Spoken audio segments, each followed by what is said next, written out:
Hello students. आज electricity का second part, जो कि इससे पहले तो 13 क्वेश्चन करवाए थे। नेक्स्ट क्वेश्चन आज मैं सॉल्यूशन करने वाला हूं। सो आप लोग देखिएगा, ये आपका मॉडल क्वेश्चन है और सभी क्वेश्चन आपके एग्ज़ाम के लिए बहुत ही ज़्यादा हेल्पफुल होगा। सो आप ध्यान से सुनिएगा डिस्कशन को। चलिए स्टार्ट करते हैं। फर्स्ट क्वेश्चन आपका है, किसी बल्ब से 1 मिनट में 120 कूलम आवेश प्रवाहित हो रहा है तो विद्युत धारा का मान होगा।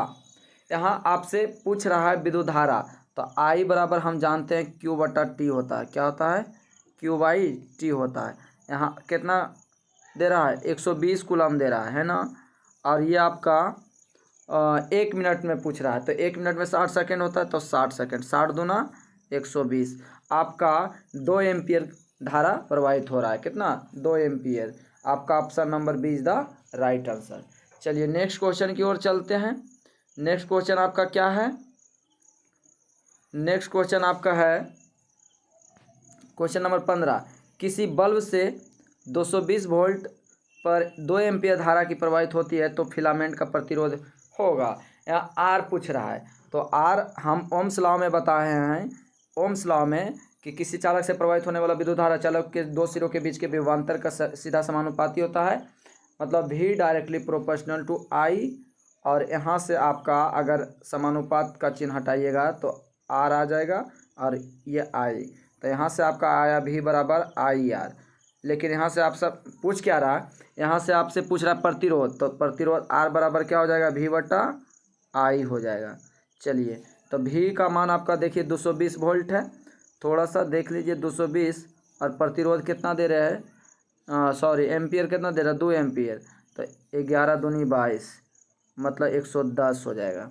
110, देखिए 110 ओम है, बी है, और 110 बी नंबर में है। कितना में है?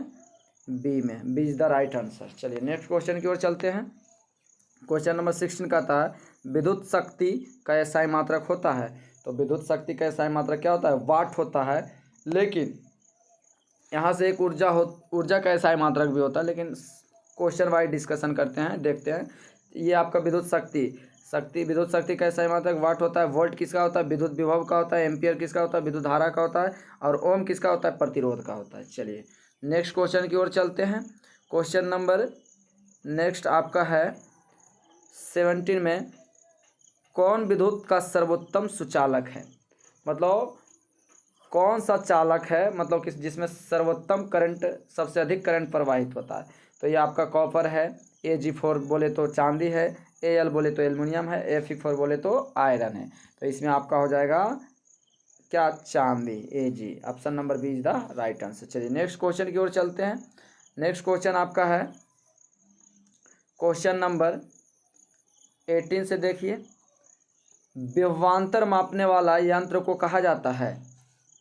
विभवांतर मापने वाला यंत्र को कहा जाता है, ये आपका क्या हो जाएगा? Voltmeter. क्या हो जाएगा? Voltmeter. Option number B is the right answer. चलिए नेक्स्ट क्वेश्चन। अभी अमीटर देखिए, तो अमीटर क्या मापता है?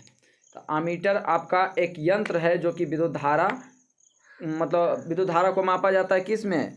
विद्युत धारा का एसआई मात्रक एम्पियर होता है, लेकिन किस यंत्र से मापा जाता है? तो ये आपका अमीटर होता है। अब विद्युत धारा के साथ साथ उसका दिशा का पता लगाने के लिए गैल्वेनोमीटर का उपयोग किया जाता है। चलिए आपको समझ में आ गया होगा। क्वेश्चन नंबर 18 का आंसर कौन हो जाएगा? B, voltmeter. चलिए नेक्स्ट क्वेश्चन की ओर चलते हैं।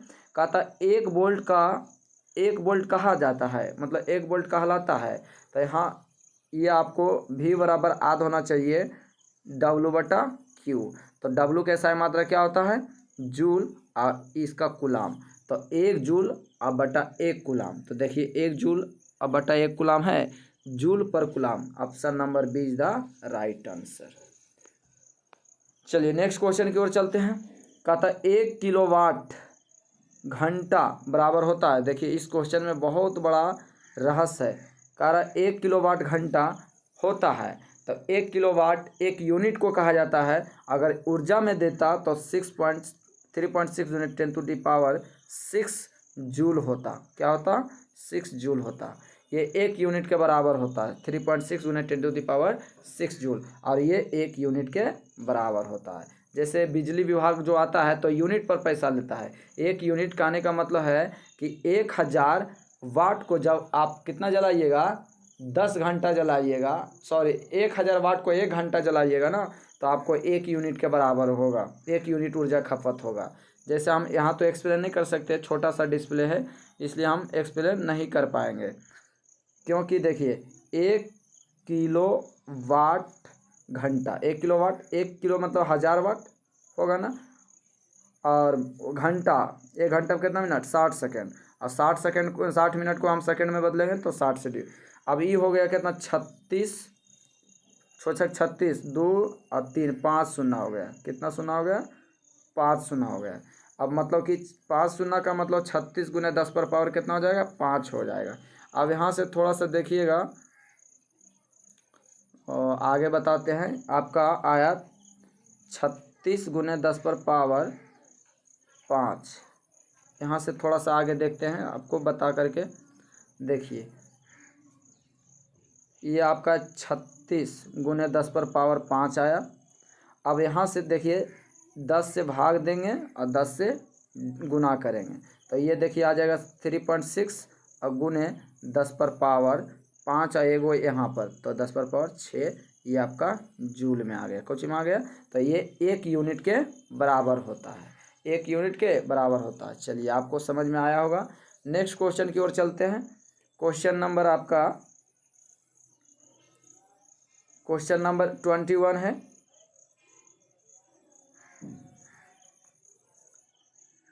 इक्कीस हो गया, 20 हो गया ना। 1 किलोवाट घंटा बराबर होता है 1 यूनिट के बराबर होता है। चलिए क्वेश्चन नंबर 21 देखते हैं। क्वेश्चन नंबर 21 में कह रहा है 1 HP को अश्व शक्ति भी कहा जाता है। 1 HP अश्व शक्ति होता है, मतलब बराबर होता है किसके बराबर? कहने का मतलब 1 HP बराबर कितना वाट होता है? तो ये आपका हो जाएगा 746 वाट। पता नहीं कौन गधा टिक मार दिया है आंसर में। चलिए नेक्स्ट क्वेश्चन की ओर चलते हैं। क्वेश्चन नंबर 22 में बोलता है भारत में उत्पादित प्रत्यावर्ती विद्युत धारा की आवृत्ति होती है। भारत में उत्पादित प्रत्यावर्ती विद्युत धारा की आवृत्ति होती है 50 hertz. Option number A is the right answer. चलिए नेक्स्ट क्वेश्चन की ओर चलते हैं। क्वेश्चन नंबर 23 में कहता है 1 माइक्रो एम्पियर विद्युत धारा निम्नलिखित में कौन सी है? तो हम बताए थे deci centi milli micro nano pico femto atto. Deci centi milli micro nano pico femto, तो ये आपका आ रहा है 1 माइक्रो एम्पियर। तो 1 माइक्रो एम्पियर आपका क्या हो जाएगा? 10⁻6 हो जाएगा, 10⁻6 जूल हो जाएगा। ये आपका 1 माइक्रो के बराबर हो जाएगा। ये हम बताए थे, थोड़ा सा logic. Deci centi milli micro nano pico femto atto, तो माइक्रो में आ जाएगा 10⁻6, और पॉजिटिव मतलब चलता है डेका हेक्टो किलो मेगा जीगा टेरा पिट्टा एक्जा होता है। चलिए क्वेश्चन नंबर 24 में दिखाते हैं। 24 में क्या है? निम्न में से कौन सा पद विद्युत परिपथ में विद्युत शक्ति को निरूपित करती है? विद्युत शक्ति को निरूपित करती है। तो ये आपका क्वेश्चन नंबर 24 का आंसर हो जाएगा AI²R। एक देखिए P बराबर होता है VI। क्या होता है? VI। तो P बराबर VI होता है, और यहाँ से V बराबर, यहाँ से देखिएगा V बराबर होता है I/R।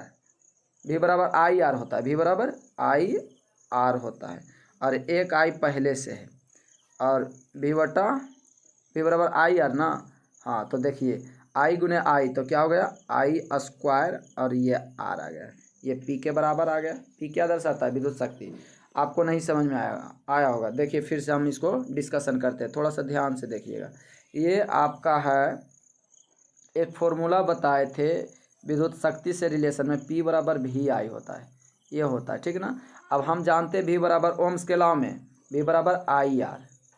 क्या जानते हैं? IR, और एक I पहले से, तो I × I क्या हो जाएगा? I² R हो जाएगा। देखिए ये किसके बराबर आएगा, विद्युत शक्ति किसको प्रदर्शित कर रहा है, I² को option number A is the right answer. चलिए नेक्स्ट क्वेश्चन की ओर चलते हैं। नेक्स्ट क्वेश्चन आपका क्या कहता है, विद्युत नेक्स्ट क्वेश्चन कहता है विद्युत ऊर्जा का व्यापारिक मात्रक है, विद्युत ऊर्जा का। तो विद्युत ऊर्जा का तो एक होता है क्या, जूल होता है, एक होता है जूल, और एक तो होता है किलोवाट घंटा। किलोवाट घंटा, ध्यान से ऊर्जा का ऐसा ही मात्रक एक होता है किलोवाट घंटा, लेकिन किलोवाट देगा तो वो शक्ति का होता है, किलोवाट घंटा रहेगा तो ये आपका क्या ऊर्जा का हो जाएगा। या फिर एक और ऊर्जा का जो है कि बड़े परिपथ में, मतलब बड़ा बड़ा अथी में यूनिट, उसको यूनिट में देखा जाता है, क्या चीज़ में, यूनिट में। तो ये भी एक ऊर्जा का ऐसा ही मात्रक है, 4 यूनिट 10 यूनिट। तो ये देखिए इसमें आपका यूनिट ही आंसर हो जाएगा, option number C is the right answer. चलिए नेक्स्ट क्वेश्चन की ओर देखते हैं। क्वेश्चन नंबर आपका है 26 में कहता है प्रतिरोध का सूत्र है। तो अभी हमने बताए थे कि ओम्स लॉ में कहता है कि ओम्स लॉ में आप कितना बार बार थ्योरी को एक्सप्लेन करेंगे। ओम्स लॉ में कहता है V बराबर क्या होता है, फॉर्मूला IR होता है ना।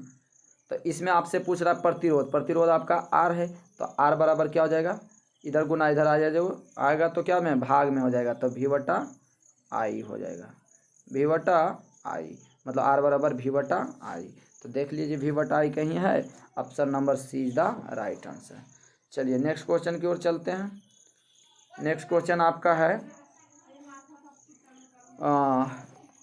27, निम्नलिखित कौन विद्युत परिपथ, क्या लिखल है, निम्नलिखित में से कौन विद्युत का सबसे अच्छा चालक है, मतलब विद्युत का सबसे अच्छा चालक है।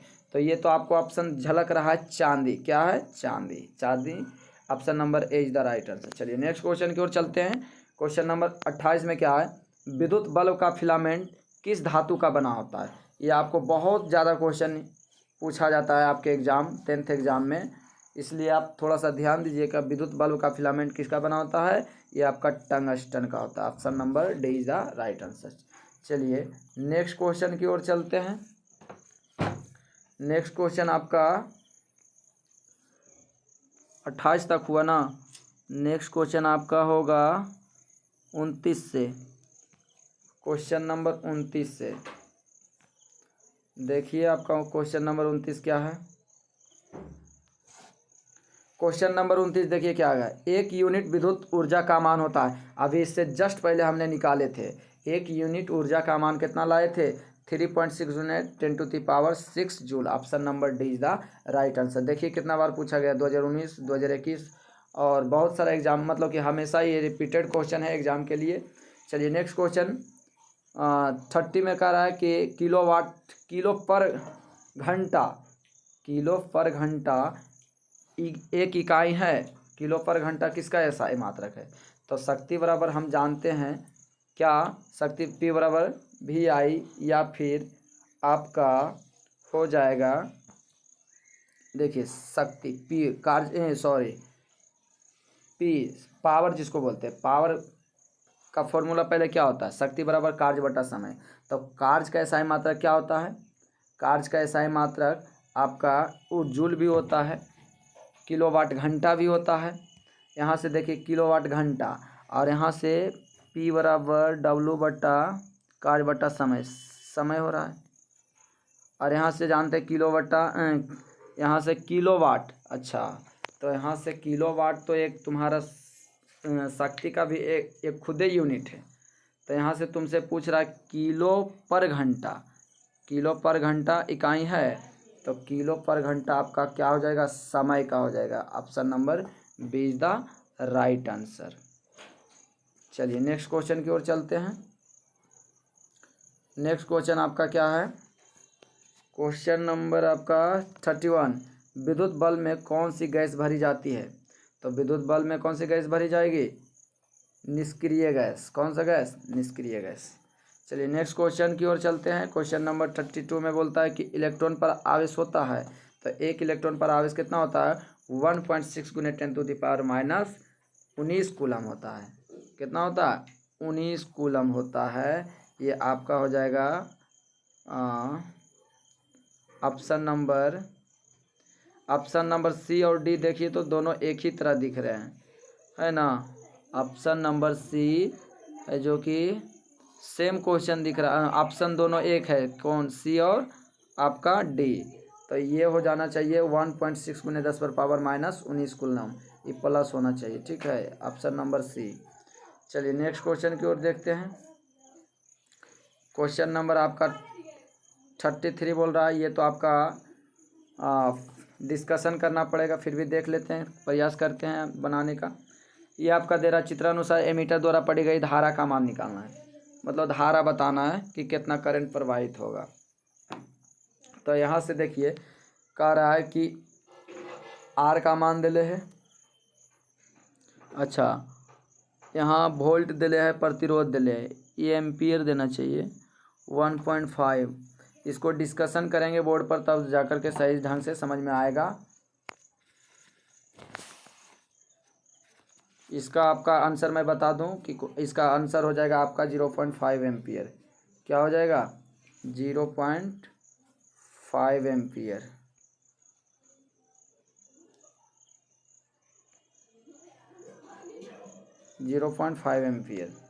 चलिए नेक्स्ट क्वेश्चन की ओर चलते हैं, इसको बोर्ड पर सॉल्यूशन करेंगे, ठीक है। नेक्स्ट क्वेश्चन आपका है, ये भी आपका नॉमरिकल ही बनाना पड़ेगा। क्वेश्चन नंबर 34 का बता देते हैं, आप घर पर थोड़ा सा देखिएगा बना करके। 34 का आपका आंसर हो जाएगा 1 ओम हो जाएगा। कितना हो जाएगा? ऐसे भी ये पता चल रहा है, इस श्रेणी क्रम में क्या होता है, देखिए यहाँ से ये आपका श्रेणी क्रम है, तो 1 और 1 2 ओम हो जाएगा, और इधर से 1 और 1 2 ओम, कहने का मतलब ये हो गया 2 ओम, ठीक है, और ये आपका समानांतर क्रम में हो गया 2 ओम। तो यहाँ से समान प्रतिरोध रहता है, और उसके लिए इक्विवेलेंट जब निकाला जाता है तो एक होता है फॉर्मूला आर इक्विवेलेंट बराबर क्या होता है, R/N हो जाता है। R/N मतलब R प्रतिरोध और N नंबर। तो कै प्रतिरोध है? प्रतिरोध आपका 2 है, और यहाँ कितना प्रतिरोध है? 2 प्रतिरोध है, तो 2 से 2 कट जाएगा, 1 आ जाएगा। ये आपको बोर्ड पर बेहतर से समझ में आएगा। चलिए option number A. Next question की ओर चलते हैं। क्वेश्चन नंबर आपका 35 में बोल रहा है कि 3 प्रतिरोध को निम्नलिखित एक त्रिभुज ए और बी के बीच तुल्य प्रतिरोध निकालना है, ए और बी के बीच। तो ए और बी को रखो, बाकी को मतलब श्रेणी क्रम में, तो 100 और 60, 160 ये हो जाएगा, और ये 40 हो जाएगा। तो यहाँ से हो जाएगा 1/40 और प्लस 1/160, LCM 160 ही आएगा। तो देखो 0 से 0 4 चौक 16, 4 ई आएगा, और ये 5 आएगा, 5/160। कहने का मतलब 160 में कितना भाग देना पड़ेगा? 5 से, तो 15 और 5 10, मतलब 32 ओम। देखिए तो 32 ओम है, हाँ, सी इज द राइट आंसर हो जाएगा। समझ में नहीं आया होगा, आपको बोर्ड पर बेहतर से समझ में आएगा। सो यहाँ आंसर बता दे रहे हैं, बाकी घर पर थोड़ा सा देखिएगा डिस्कशन करके, बनता है तो ठीक है, वरना क्लास में इसका डिस्कशन किया जाएगा। चलिए नेक्स्ट क्वेश्चन की ओर चलते हैं। नेक्स्ट क्वेश्चन आपका बोल रहा है, क्वेश्चन नंबर ये आपका है 36 में। ये भी आपका ठीक उसी प्रकार प्रतिरोध पूछ रहा है, आर पूछ रहा है आपसे। तो इसका हो जाएगा आंसर 36 है ना, हाँ 36 का आंसर हो जाएगा आपका ए, 5 ओम हो जाएगा। कितना हो जाएगा? 5 ओम। ऐसे भी निकल जाएगा, देखिए 4 एम्पियर है, वोल्ट मीटर 20 वोल्ट है, तो आर बराबर हम जानते हैं क्या, V/I। अभी कितना दिले है आपका? 20 वोल्ट है, और ये आपका एम्पियर कितना है? 4 एम्पियर है, तो 4 5 20, 5 आपका प्रतिरोध कितना आ गया? 5 ओम। तो 5 ओम देखिए कहाँ है? 5 ओम आपका ए में है। कितना में है? 5 ओम आपका ए में है। चलिए आगे देखते हैं। क्वेश्चन नंबर यहीं आपका क्वेश्चन समाप्त होता है। आशा करते हैं कि ये डिस्कशन आपको अच्छा लगा हो। तो प्लीज़ चैनल को लाइक, कमेंट एंड चैनल को सब्सक्राइब कर दीजिए। Thank you all of you.